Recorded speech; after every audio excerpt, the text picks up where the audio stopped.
რა პრობლემები შეუქმნა მოსახლეობას წამლების რეცეპტით გაცემის მოთხოვნან? ადგილობრივების თქმით, ახალი რეგულაციები დამატებით დროს და ხარჯებს მოითხოვს, რაც ისედაც გაჭირვებულ ადამიანებს მძიმე ტვირთად აწვება.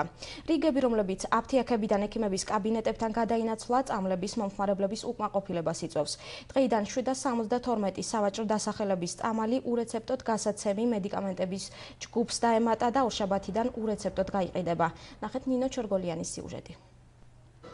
რეცეპტის ინსტიტუტის ამოქმედებიდან 2 კვირა გავიდა. კანონის თანახმად მოსახლეობას 6405 დასახელების წამლის შეძენა ურეცეპტოდ აღარ შეუძლია. აღნიშნულ ცვლილებას მომხმარებელთა ნაწილი უარყოფითად აფასებს. ადგილობრივები აცხადებენ, რომ რეცეპტის გამოწერა დამატებით დროსა და ხარჯებთანაა დაკავშირებული.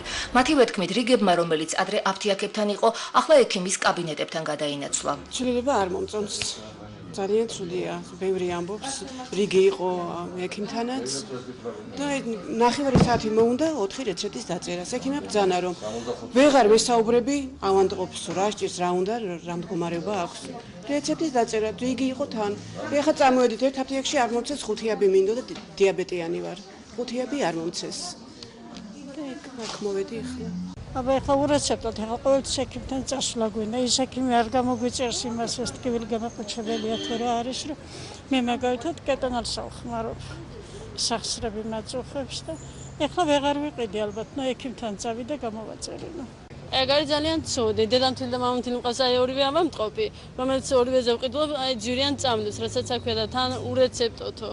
არ გაიცემაო, ეგრე გვეუნებიან. ეგ არის დაუშვებელი, რასაც აქვია. მე ხა თბილისში ვირბინო, რეცეპტი გამოვართვა ექიმს, აი რამხელა ფული მჭირდება და რამხელა ხარჯი.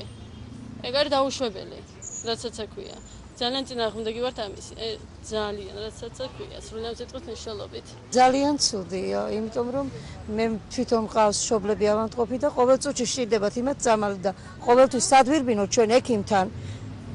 იქ ექიმის ფული, იქ რეცეპტის ისა და ძალიან რთულია, ძალიან. მაგრამ ჩვენ არა ვართ თანახმები ამის.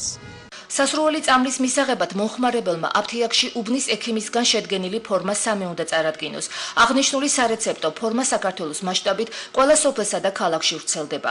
აღნიშნულ საკითხთან დაკავშირებით ახალი ამბების გადამღები ჯგუფი PSP თელავის დირექტორს ესაუბრა. ნონა თორდია ამბობს, რომ მოსახლეობაში შექმნილი პანიკა უსაფუძვლოა. ცით რამონი, ნოშპაბები, ნოშპის ამპულები რეცეპტზე, ტაბლეტები აბსოლუტურად თავის ტკივილ გამაყუჩებლები.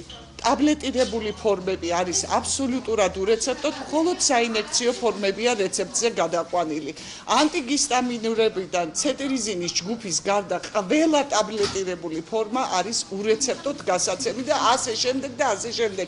ეს არის საკმაოდ დიდი ჯგუფი. ამდენად ყოველგვარი პანიკის გარეშე შეუძლიათ ნებისმიერ აფთიაქში ურეცეპტოდ ესენი შეიძინოს. ურეცეპტო წამლებზე ჯანდაცვის სამინისტროს გადაწყვეტილებით იმოქმედებს როგორც 3-თვიანი, 6-თვიანი და 1 წლიანი რეცეპტები, ასევე უეცრად დამდგარ სამედიცინო დახმარებასთან დაკავშირებით ყველა აფთიაქშია გადაუდებელი დახმარების ნაკრები, რომლის შემადგენლობაშიც 14 სახის მედიკამენტია შესული. და ისევ მოქალაქეების და პაციენტების დასამშვიდებლად და მათი ოჯახის წევრების არის სპეციალური მინისტრის ბრძანებულებით აქტის ნორმა აქ უკვე მიღებული კანონის ფორმა ჩამონათვალი 14 დასახელების ურგენტული ადამიანურ ენაზე გადაუდებელი საჭიროებისათვის, რომელსაც პირდაპირ ფარმაცევტი განსაზღვრავს აფთიაქში. კანონში ჩადებული ნორმის მიხედვით, იმ შემთხვევაში თუ აფთიაქი მომხმარებელს რეცეპტით გასაცემ პრეპარატებზე ურეცეპტოდ მოემსახურება, პირველად შემთხვევაში 500 ლარიანი ჯარიმა დაეკისრება, განმეორების შემთხვევაში 100 ლარიანი, ხოლო მესამე დარღვევის შემთხვევაში მას ლიცენზია ჩამოერთმევა.